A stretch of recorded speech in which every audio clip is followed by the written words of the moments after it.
Hey guys, हाय। कैसे हैं आप सब? आई होप कि आप सब अच्छे होंगे और आप अच्छे हैं तो मैं भी अच्छी हूँ। तो गाइस, आते हैं अपनी स्टोरी की तरफ। आई होप कि आपको मेरी स्टोरी पसंद आ रही होगी। एंड अगर आपको ये स्टोरी पसंद आ रही है तो गाइस प्लीज़ सब्सक्राइब कर दिया करो ना, और इसके साथ साथ वो लाइक वाला बटन भी प्रेस कर दिया करो। एंड अब इतना कर ही दिया है तो थोड़ा सा और काम कर दिया करो। कमेंट बॉक्स में आकर के अपनी ओपिनियन स्टोरी के प्रति दे दिया करो कि आपको ये स्टोरी अच्छी लग रही है या बुरी लग रही है, या फिर इसमें अच्छा है तो क्या है, और अगर कुछ बुरा है तो क्या है। अगर कुछ बुरा है तो मैं उस चीज़ को ज़रूर सुधारने की कोशिश करूँगी, और अगर अच्छा है तो मेरे दिल को तसल्ली मिलेगी। तो गाइस, बिना किसी देरी के चलिए हम शुरू करते हैं अपना इस स्टोरी का अगला भाग। इससे पहले हम पिछले पार्ट्स के बारे में थोड़ा सा आपसे शॉर्ट में डिस्कस कर लेते हैं। तो पिछले एपिसोड में हमने सुना था कि कनिष्का एंड निया अनएक्सपेक्टेड तरीके से एक दूसरे के पास आ जाती हैं, और तभी उनके बीच का माहौल थोड़ा सा अजीब हो जाता है। रेस्टोरेंट के बाहर वो दोनों एक दूसरे को ऑकवर्ड नज़रों से देख रही होती हैं, या यूँ कह लें कि एक दूसरे से नज़रें चुराने की कोशिश कर रही होती हैं। दोनों में से किसी को नहीं समझ में आ रहा होता है कि आखिर वो क्या कहे। तभी वहाँ पे विधि आ जाती है। विधि उनके पीछे से चल के आती है और पूछती है, तुम लोग क्या बातें कर रहे हो? ये सुनकर के उन दोनों की नज़रें विधि की तरफ मुड़ती हैं। तो विधि को देखकर कनिष्का एंड निया एक दूसरे की तरफ देखने लगती हैं। एंड उन दोनों में से किसी को समझ नहीं आ रहा होता है कि विधि के इस क्वेश्चन का क्या जवाब दें। तभी कनिष्का कहती है, कुछ नहीं, बस ऐसे ही हम दोनों नॉर्मली बातें कर रहे थे। ये सुनकर के विधि को थोड़ा अजीब लगता है। नॉर्मली बातें, कनिष्का एंड निया, सीरियसली ये दोनों क्या मुझसे मजाक कर रही हैं? विधि मन ही मन कहती है। तभी वो शक भरी नज़रों से इन दोनों को देखते हुए निया से कहती है, तो हमें क्या करना है? क्या हम डिनर कर रहे हैं या फिर घर जा रहे हैं? ये सुन कर के निया फिर से अपने पुराने एटीट्यूड में आ जाती है और वो कहती है, ऑफ कोर्स डिनर कर रहे हैं, हम डिनर करने आए हैं तो डिनर करके ही जाएंगे। और ये कहते हुए ये बोल तो विधि से रही है, सॉरी निया, ये बोल तो विधि से रहती है लेकिन देखती कनिष्का की तरफ है। ये देख कर के कनिष्का समझ जाती है कि निया उसे चैलेंज करने की कोशिश कर रही होती है, और कनिष्का के भी आंखों में साफ नज़र आ रहा होता है। और कनिष्का जैसे ही निया को देखती है तो निया समझ जाती है कि इनका क्या इरादा है। फिलहाल कनिष्का की नज़रों को इग्नोर करते हुए विधि आगे बढ़ने की कोशिश करती है, और जैसे ही विधि आगे बढ़ने की कोशिश करती है, कनिष्का उसे रोकने के लिए अपने कदम आगे बढ़ा ही रही होती है कि तभी अचानक रेस्टोरेंट से रिया बाहर आ जाती है। रिया जैसे ही बाहर आती है उसकी नज़र सीधा निया पे पड़ती है। वो निया को देखकर हैरान हो जाती है और उसकी भौहें सिकुड़ जाती हैं। रिया हैरानी से पूछती है, तुम यहाँ क्या कर रही हो?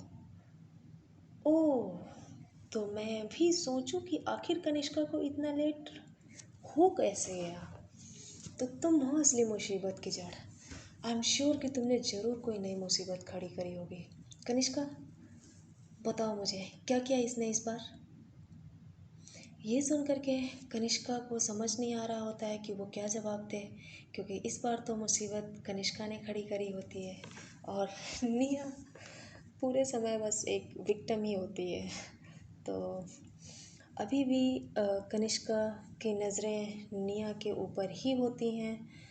तभी निया उसकी तरफ देखती है और वो कनिष्का से कहती है, हाँ हाँ, बताओ अपनी प्यारी दोस्त को कि मैंने क्या किया है इस बार।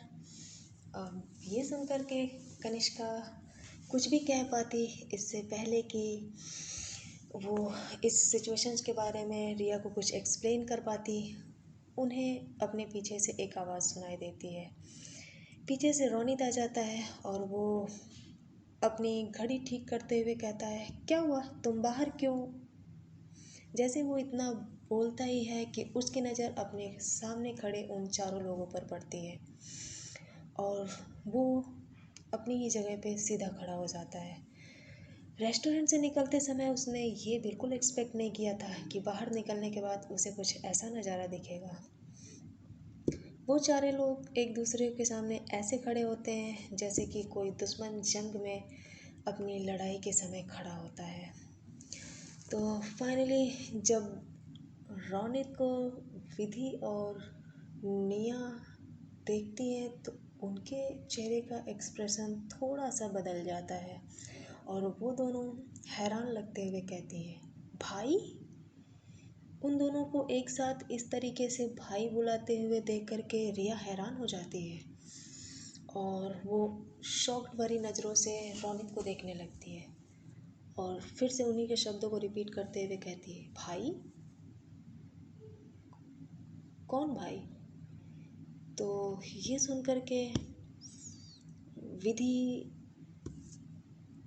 रिया से कहती है, भाई जिनके बारे में मैंने तुम्हें कल स्टोर में बताया था, ये वही तो हैं जो काफ़ी दिनों बाद मुझसे मिलने के लिए आए हैं।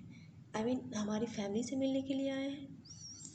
तो ये सुन कर के फाइनली रिया को एहसास होता है कि कल विधि जिस लड़के के बारे में यानी कि जिस भाई का जिक्र कर रही थी, जिसके लिए वो गिफ्ट लेने आई थी, वो कोई और नहीं बल्कि रौनित है। तभी निया इन सभी बातों को इग्नोर करते हुए कहती है कि भाई आप यहाँ यहाँ क्या कर रहे हैं? तो इस पर रौनित बड़ी ही लापरवाही से कहता है, मैं तो यहाँ अपनी गर्लफ्रेंड से मिलने आया था। रौनित जैसे ही ये बात कहता है तो निया हैरान हो जाती है। गर्लफ्रेंड? कौन है गर्लफ्रेंड? तो रौनित कहता है, यही तो है तुम्हारे सामने।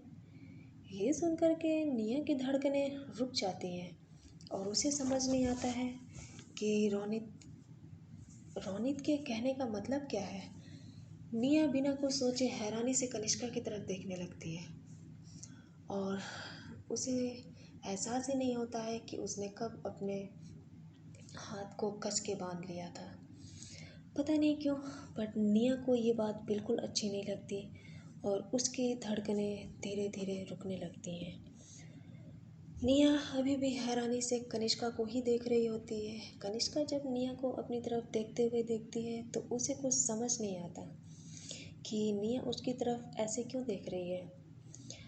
तभी वो रौनित की तरफ देखते हुए कहती है, गर्लफ्रेंड?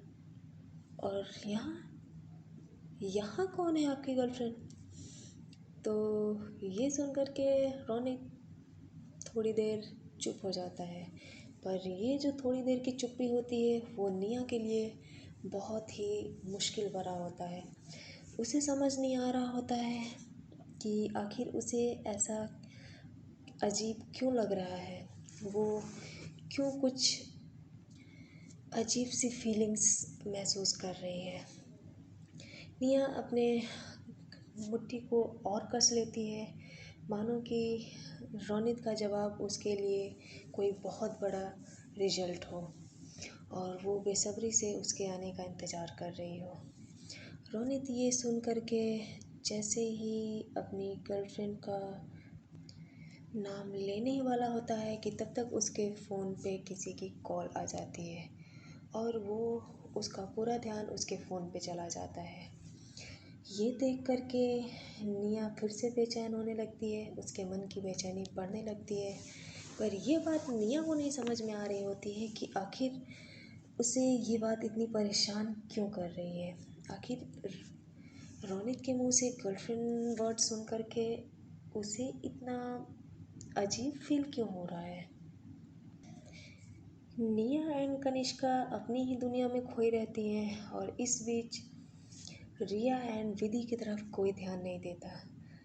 रोनित के मुँह से गर्लफ्रेंड का नाम सुन कर के सबसे ज़्यादा किसी को शौक महसूस होता है तो वो विधि होती है।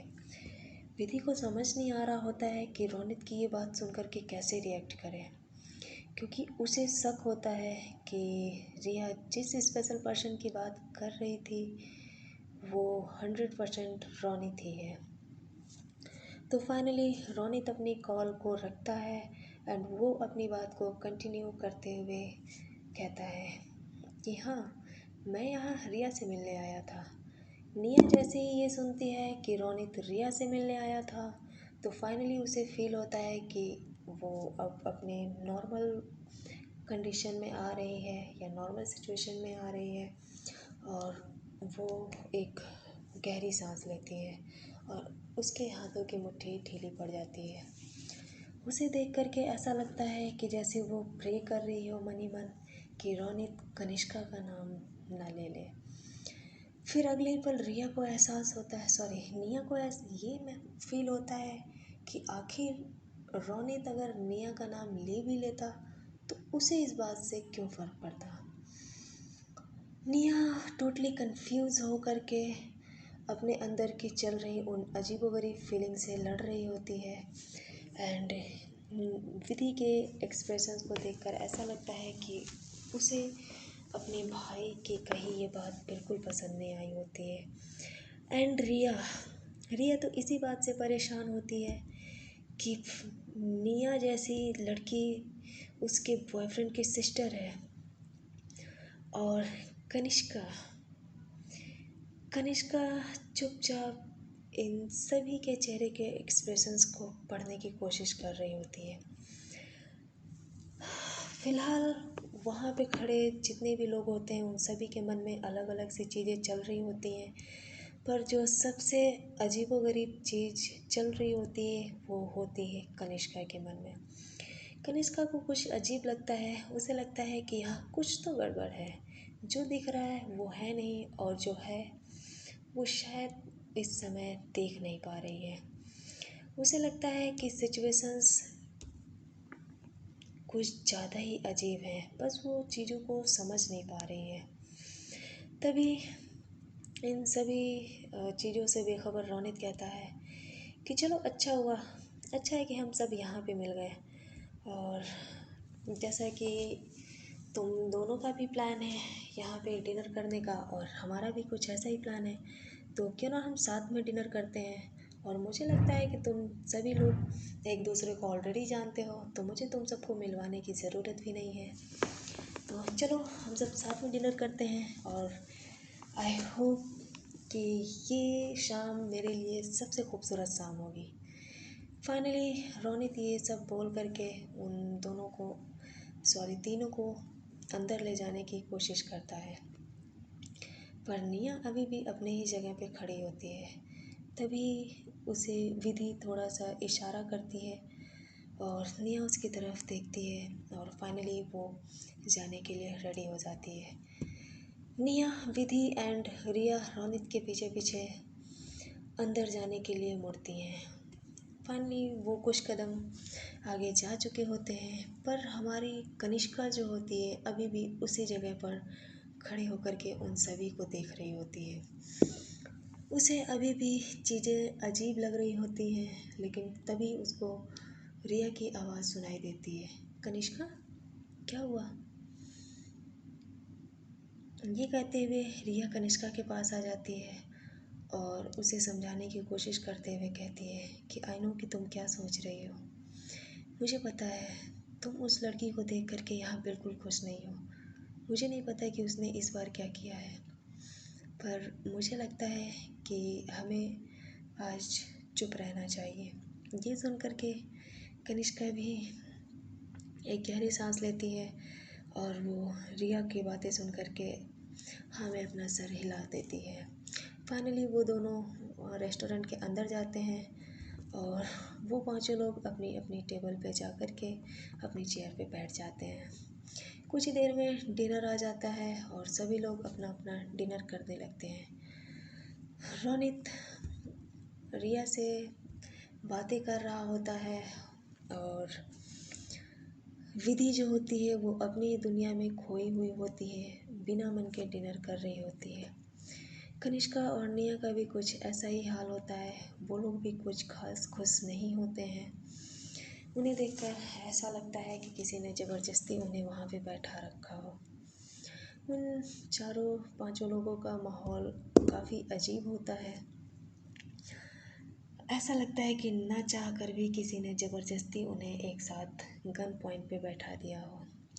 फाइनली किसी तरह वो लोग अपना डिनर ख़त्म करते हैं और डिनर ख़त्म करके रिया का बिल्कुल मूड नहीं होता कि वहाँ पे रुके और वो कनिष्का को घर जाने के लिए कहती है।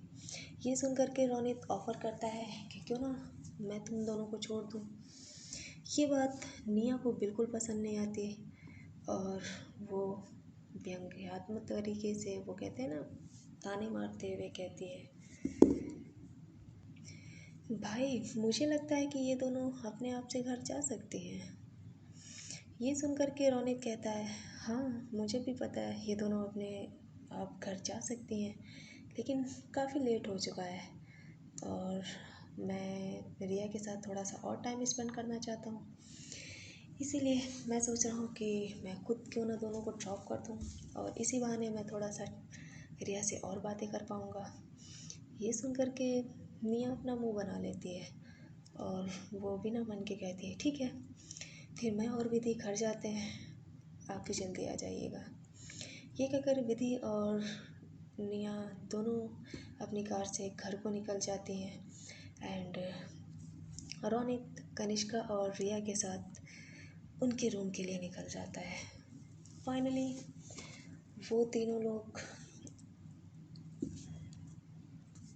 रूम पे पहुंच जाते हैं और वहाँ से रोनित रिया एंड कनिष्का को बाय बोलता है और वो फिर अपने घर चला जाता है।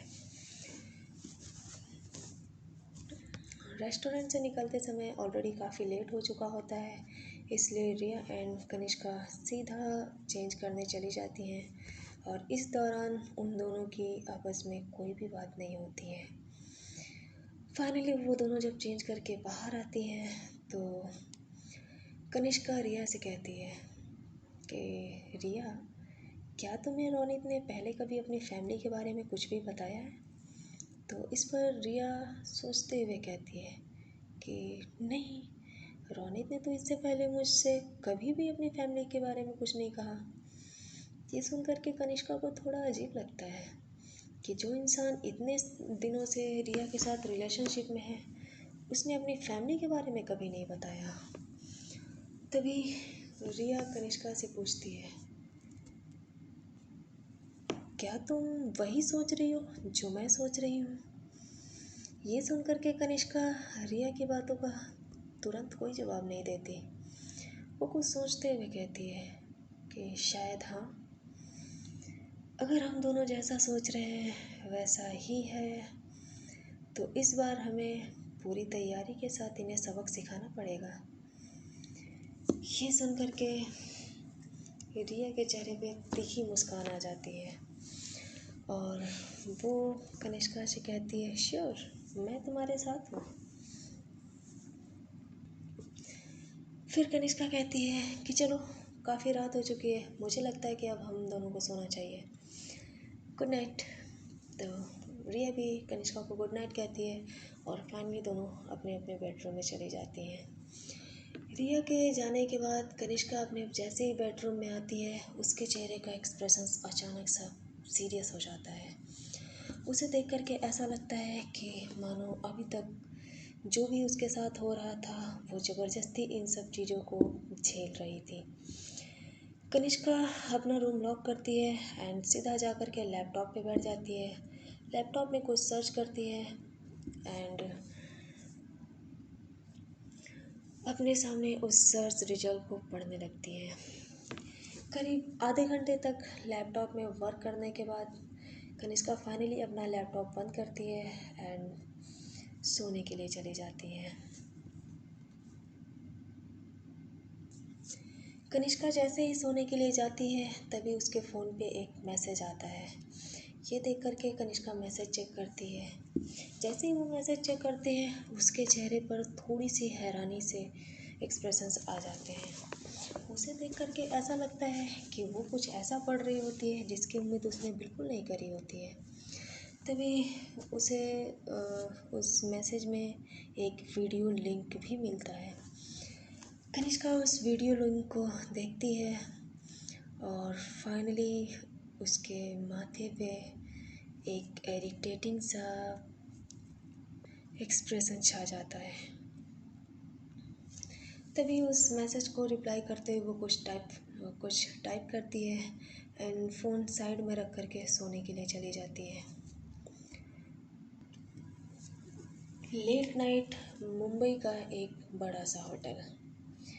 एक बड़े से होटल के लग्जरियस रूम में एक आदमी एक चेयर पे बैठा हुआ होता है। उसने ब्लैक सूट पहना होता है और उसके चेहरे के एक्सप्रेशंस काफ़ी सीरियस और खड़ूस होते हैं। उसे देख कर के ऐसा लगता है कि मानो वो अभी अपने आपे से बाहर हो जाएगा।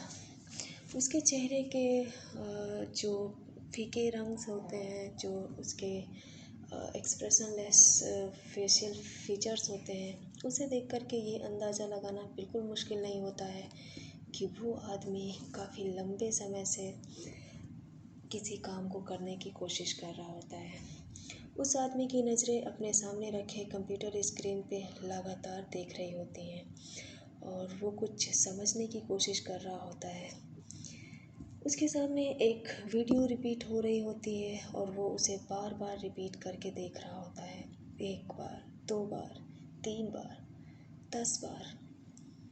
फाइनली वो बार बार उसे प्ले करने के बाद भी शायद कुछ पता लगाना चाह रहा होता है, पर उसे उस बात का पता नहीं चल पाता है। इरिटेट होकर के वो पीछे हट जाता है और परेशान होकर के बैठ जाता है।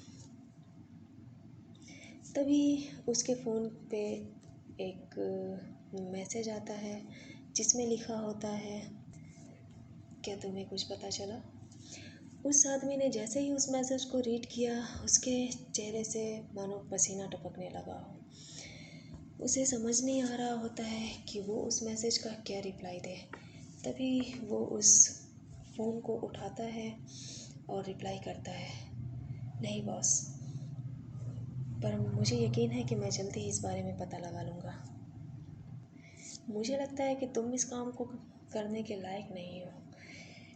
वो आदमी जैसे ही उस मैसेज के रिप्लाई को पढ़ता है, उसके चेहरे का एक्सप्रेशंस बिगड़ जाता है। वो अपनी काँपते हुए हाथों से मैसेज का रिप्लाई करते हुए कहता है, मुझे थोड़ा सा और टाइम दीजिए बॉस, मुझे यकीन है कि मैं इस मिस्ट्री को जल्दी ही सॉल्व कर लूँगा।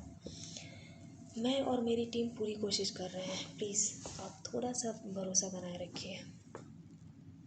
3 दिन है तुम्हारे पास, उस आदमी ने रिप्लाई किया। ये देख करके ब्लैक सूट में बैठे उस आदमी के चेहरे का एक्सप्रेशंस एक बार फिर से ख़राब हो जाता है, लेकिन फिर भी एक लंबी सांस लेते हुए वो रिप्लाई करता है, ठीक है बॉस, मुझे उम्मीद है मैं 3 दिन में आपको ज़रूर एक अच्छी खबर दूंगा। ये पढ़ करके उस आदमी का एक छोटा सा रिप्लाई आता है, ओके। फाइनली इस मैसेज के बाद वो आदमी परेशान होकर के बैठ जाता है। उसके बगल में एक कॉफ़ी का भरा हुआ कप होता है। उस कप को देख कर के ये अंदाज़ा लगाना बिल्कुल मुश्किल नहीं होता कि वो आदमी इतना बिजी था कि उसे इस कॉफ़ी को ख़त्म करने तक का टाइम नहीं मिला। जैसे ही उस आदमी की बात ख़त्म होती है, वो फिर से अपनी नज़रें कंप्यूटर स्क्रीन पे गड़ा लेता है और पहले के मुकाबले दोगुनी रफ्तार से अपने काम को आगे बढ़ाता है। फाइनली ब्लैक सूट में बैठा हुआ आदमी बिना रुके अपने काम को जारी रखता है। तो गाइस, इसी के साथ हम इस स्टोरी को यहीं समाप्त करते हैं और आपसे अगले दिन मिलेंगे अगले एपिसोड में। तो आई होप कि ये स्टोरी आपको पसंद आ रही होगी, और जैसा कि मैंने कहा था, इस स्टोरी में आपकी सोच से ज़्यादा सस्पेंस है, तो प्लीज़ आप अपना धैर्य बनाए रखिए और हमारे साथ इस स्टोरी में बने रहिए। अगर आपको ये स्टोरी पसंद आ रही है तो मैं आपसे फिर से एक बार याद दिला दूँ कि यार चैनल को सब्सक्राइब कर दो, लाइक कर दो एंड प्लीज़ बेल आइकन दबाना बिल्कुल मत भूलना, क्योंकि उसी से मेरे वीडियोज़ की जितनी भी अपडेट है आपको टाइम टू टाइम मिलती रहेंगी। तो इसी के साथ हम लेते हैं अलविदा और आपसे मिलेंगे अगले नेक्स्ट एपिसोड में। Tata, bye bye and take care.